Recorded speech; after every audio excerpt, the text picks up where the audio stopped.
Olá, eu sou Vera Martins e eu quero fazer uma pergunta para você. Você usa comunicação assertiva? Vamos testar?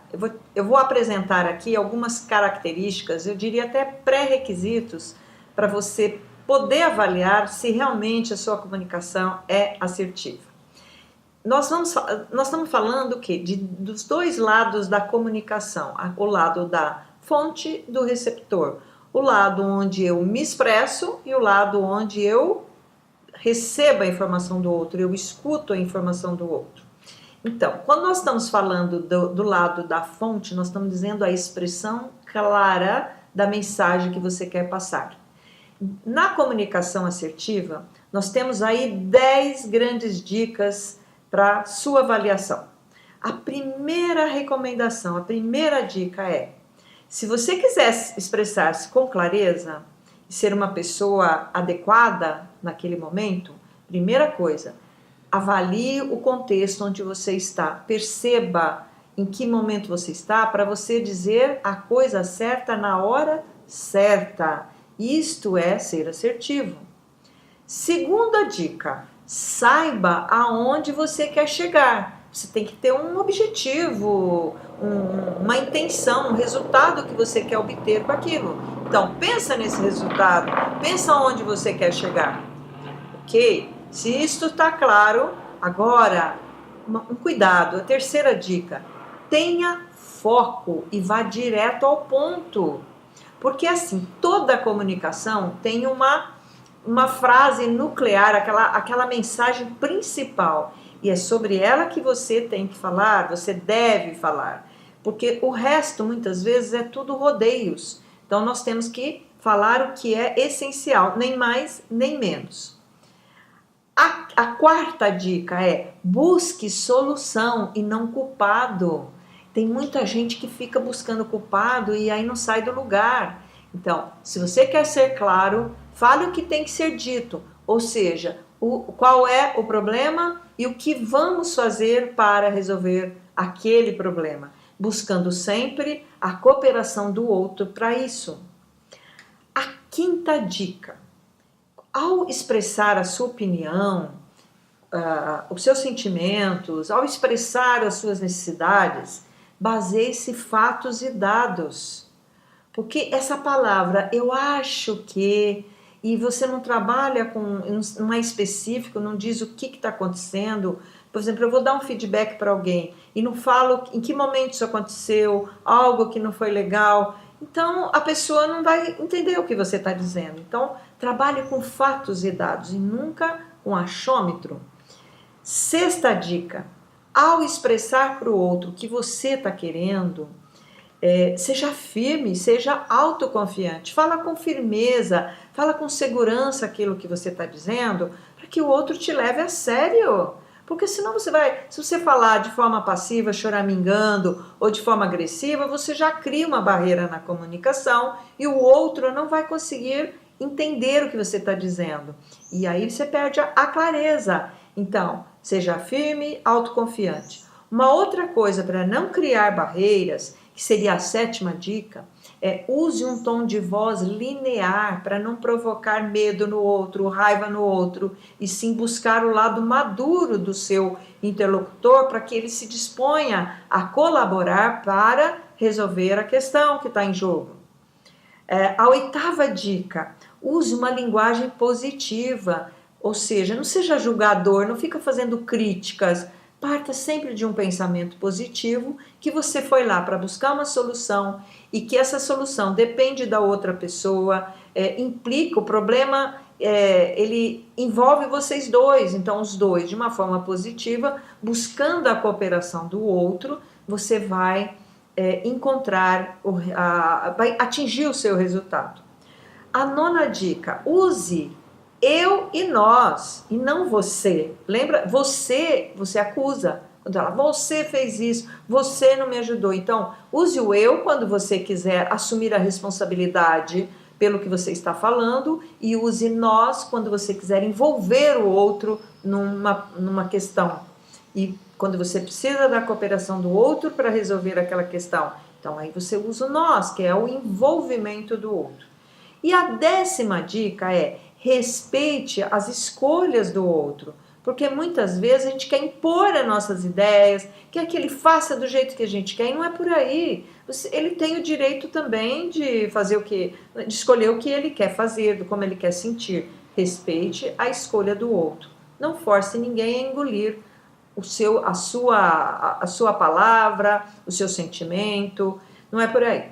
Agora tem um outro lado da nossa comunicação assertiva, que é o lado do receptor, que é o lado da escuta. Então, numa linguagem assertiva, uma pessoa assertiva, ela desenvolve uma escuta ativa de verdade, diferente do passivo, que tem uma escuta passiva, que é aquela escuta que a gente só escuta o que vai agradar o outro, o agressivo que nem escuta, ele interrompe muito, e o assertivo, ele escuta de verdade, ele é ativo, ele participa da conversa, valorizando, dando feedback positivo para o outro, valorizando o que o outro está dizendo. Você mostra quando você diz: olha, eu gostei da sua ideia, olha, me fala mais sobre a sua ideia para eu entender melhor. Você está dizendo: eu estou ouvindo as suas ideias, suas opiniões. 2ª dica: reconheça o sentimento do outro. Então, o outro tem o direito de escolher o sentimento que ele quer, e sentimento não se discute. Eu não vou debochar, não vou depreciar a raiva, o medo do outro, apenas vou reconhecer que ele está sentindo desta forma e vou respeitar. Outra coisa, outra dica, 3ª, faça perguntas esclarecedoras. Se eu estou ouvindo e eu não estou conseguindo entender ou me convencer daquilo que o outro está falando, então eu começo a fazer perguntas. Olha, você me falou isso, eu não entendi essa parte, você poderia me explicar novamente? Enfim, se ele não está sendo claro, você vai fazer perguntas esclarecedoras e ajudar o seu interlocutor a ser mais claro com você, a ter mais foco. 4ª dica, seja empático, sem perder o foco, porque tem muita gente que entra na empatia e o que é isso? Se colocar no lugar do outro, entender o que o outro está pensando, entender o que o outro está sentindo, por que ele pensa daquela forma.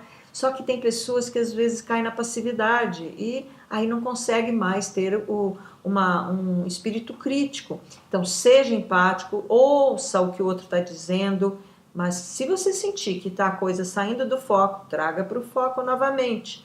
E a 5ª dica, a última, é: proponha alternativas na conversa que seja ganha-ganha. Você vai mostrar que você é uma pessoa que está lá buscando a cooperação, isso está preocupado com o outro. Isso é se colocar no lugar do outro e ver qual é o interesse dele. Isso vai te dar o quê? Um espírito de negociador ganha-ganha.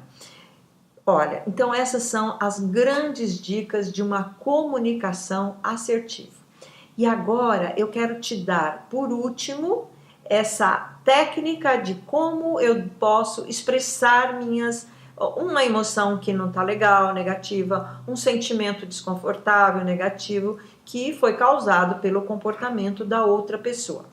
Então, se você seguir esses 8 passos, você vai perceber que o outro vai colaborar com você, não vai te retaliar, ao contrário, ele vai pedir até desculpas. Então, comece com a palavra eu.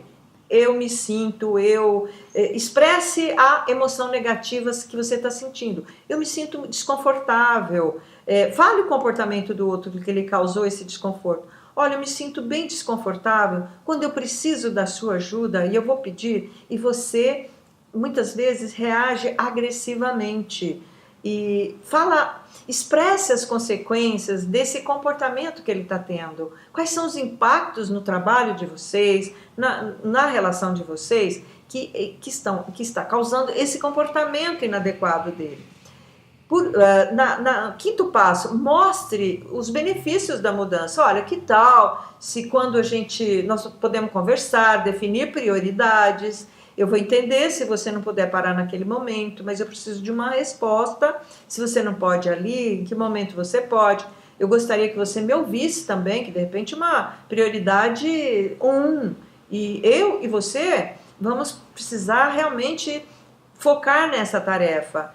Então, vamos pensar junto numa alternativa.